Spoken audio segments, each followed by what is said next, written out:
मुंबई में तूफान तो दिल्ली एनसीआर में भूकंप का खौफ है। दिल्ली एनसीआर में अपनी ऊंची इमारतों के लिए पहचान बना रहा नोएडा कल रात भूकंप के झटकों से हिल गया। ये पहला मौका नहीं जब दिल्ली एनसीआर की धरती हिली। पहले अप्रैल, फिर मई और अब जून के महीने में भी धरती कांप रही है। यानी हर तरफ से चुनौतियां बढ़ रही हैं।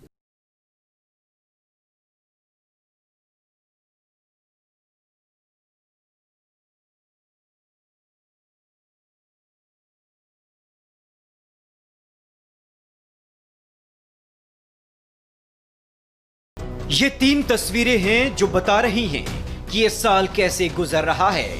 देश में कोरोना की रफ्तार 2 लाख के बैरियर को क्रॉस कर गई है। महाराष्ट्र में निसर्ग तूफान तो गुजर गया, लेकिन अपने पीछे तबाही के निशान छोड़ गया।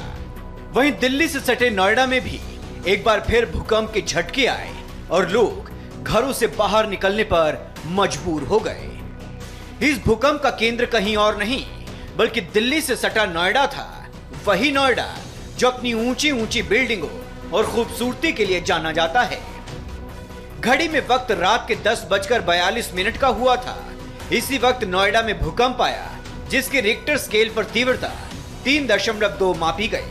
खास बात यह है कि भूकंप का केंद्र भी दक्षिण पूर्व नोएडा में था। बीते एक हफ्ते में यह दूसरी बार है जब नोएडा में भूकंप के झटके महसूस किए गए हों। शुरुआती जानकारी में किसी नुकसान की कोई खबर नहीं है। भूकंप का पता चलते ही लोगों में दहशत फैल गई। हालांकि भूकंप की कम तीव्रता के कारण लोगों ने राहत की सांस ली।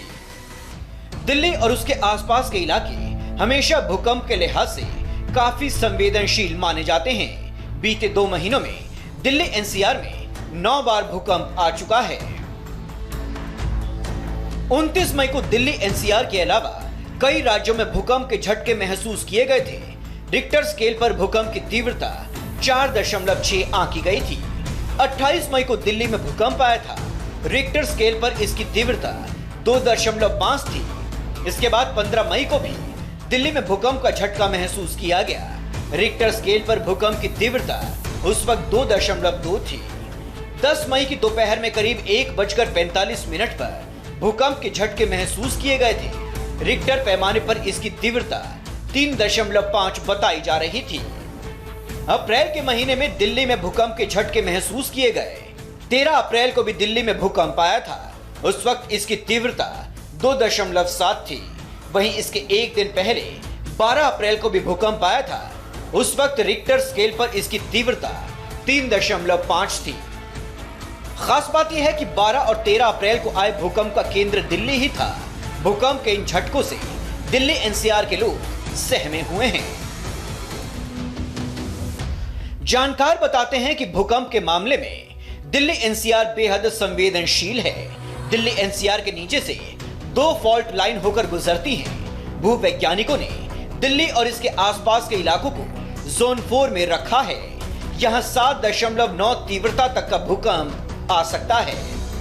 लेकिन भूवैज्ञानिकों का मानना है कि 2 महीनों में आए भूकंप फॉल्ट लाइन प्रेशर की वजह से नहीं आए, बल्कि धरती के नीचे छोटी हलचलों की वजह से आए। भूवैज्ञानिक मानते हैं कि इन झटकों से धरती अपना प्रेशर रिलीज करती रहती है और कोई बड़ा संकट पैदा नहीं होता। कोरोना काल में लगातार आ रहे भूकंप के झटकों से लोग दहशत में हैं। राहत की बात यह है कि बीते 2 महीनों में आए भूकंप के इन झटकों से अब तक किसी जानमाल का नुकसान नहीं हुआ है।